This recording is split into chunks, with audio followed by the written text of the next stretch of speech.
ठग ऑफ राजस्थान। एक सच्ची घटना। रेतीले तूफानों के बीच पसरी जैसलमेर की तपती रेत पर, जहां दिन में सूरज अंगारे बरसाता है और रातें किसी रहस्यमय लोक की तरह सन्नाटे से भरी होती हैं, वहीं जन्मा था कर्णा। एक गरीब परिवार में जन्मा अन्याय और जुल्म ने उसे डाकू बना दिया। दुनाली थामे ऊंट पर सवार कर्णा का नाम सुनते ही गांवों में सन्नाटा छा जाता था।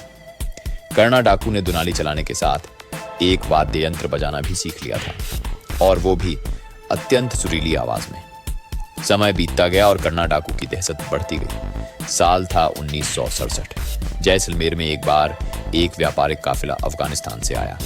उनके साथ आई एक युवती, लाली।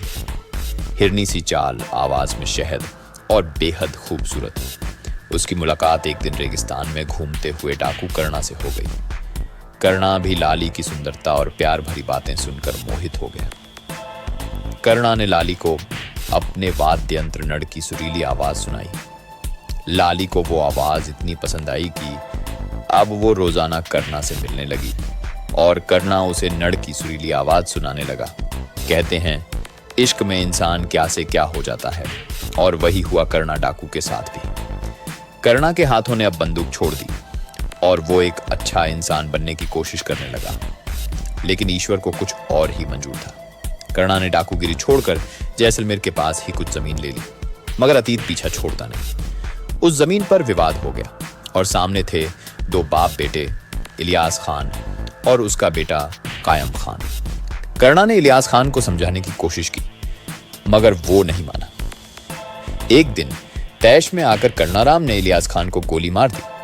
उस समय उसका बेटा कायम खान भी मौजूद था और कायम खान ने उसी दिन से बदला लेने की ठान ली और वो मौके का इंतजार करने लगा। कर्णा डाकू की गिरफ्तारी हो गई और उम्र कैद की सजा मिली, लेकिन जेल में भी वह नड़ बजाता। उसकी ताने पत्थर से दीवारों को भी गुनगुनाने पर मजबूर करती थीं। जेल में कर्णा के अच्छे व्यवहार और सुरीले नड़ वादन ने अफसरों के दिलों में जगह बनाई। उसे अब जेल से छुट्टी भी मिलने लगी। एक दिन राष्ट्रपति का जैसलमेर दौरा हुआ। जेल में सांस्कृतिक कार्यक्रम हुआ। कर्णा की नड़ की मीठी लहरों ने राष्ट्रपति का दिल छू लिया और उन्होंने कर्णा की सजा माफ कर दी। मगर किसी ने कहा था, बीते खून का बदला कभी पुराना नहीं होता। 2 अक्टूबर 1988 दोपहर, कर्णाराम ऊंट गाड़ी में चारा लेने जा रहा था। सोनार किले के पास घात लगाए बैठे 4 लोग, उनमें से एक था कायम खान और मृतक इलियास का बेटा। हमला हुआ। कर्णाराम का सिर काट लिया गया।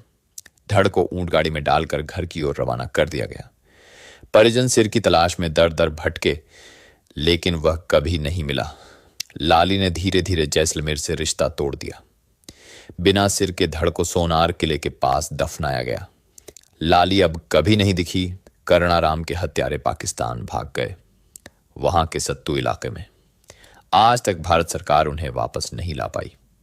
राजस्थान के लोकगीतों में अब भी गाया जाता है, डाकू जो बना था प्रेम में पागल, नड़ की तान में बंधा था उसका जीवन। सिर गया पर नाम अमर है उसका, कर्णा भील। रेगिस्तान का प्रेमी संगीतकार।